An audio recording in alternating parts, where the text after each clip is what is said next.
ஒரு பாஸ்டர் குடும்பத்துக்கு ஒரு விசுவாசிகள் என்ன செஞ்சாங்களாம், கிறிஸ்மஸ் அன்னைக்கு சாப்பாடு கொடுத்தாங்களாம். கிறிஸ்மஸ் அன்னைக்கு சாப்பாடு கொடுத்துட்டு, அப்படி சாப்பாடு ஃபாரினில், அதனால் சாப்பாடு கொடுக்கும்போது அவங்க ஸ்பூனு ஃபோர்க்கெல்லாம் எடுத்து வச்சு கொடுத்தாங்க. அதுக்கு பிறகு இந்த அம்மா ஒரு ஃபோர்க்கை காணோம் தேடிகிட்டே இருக்காங்க. நம்ம அன்றைக்கி சாப்பாடு கொடுத்தோமே, சாப்பாடு கொடுத்த பிறகு அந்த ஃபோர்க்கை எங்கே வச்சோம் அப்படின்னு யோசிச்சிட்டே இருக்காங்க.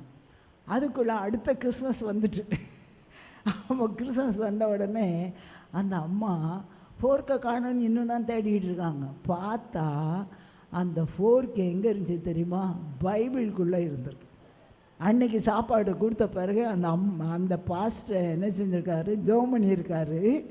சேர்த்து வச்சு அந்த குடும்பத்தை சேர்த்து வைக்கும்போது அந்த அம்மா மறந்து அந்த ஃபோர்க்கை எங்கே வச்சுட்டு, பைபிளுக்குள்ளே வச்சுட்டு, அதுக்கு பிறகு அடுத்த கிறிஸ்மஸ் வரைக்கும் பைபிளே தேடலை. அதனால தான் ஃபோர்க்கை காணும். இப்படி யாராவது இருக்கீங்களா? நம்ம சிரிக்கிறோம். நம்ம வாழ்க்கையில் என்ன நான் சொல்லுவேன், அவனுடைய வசனம்தான் எனக்கு பாதைக்கு வெளிச்சமாக இருந்தது. கர்த்தருடைய பரிசுத்த நாமத்துக்கு ஸ்தோத்திரம்.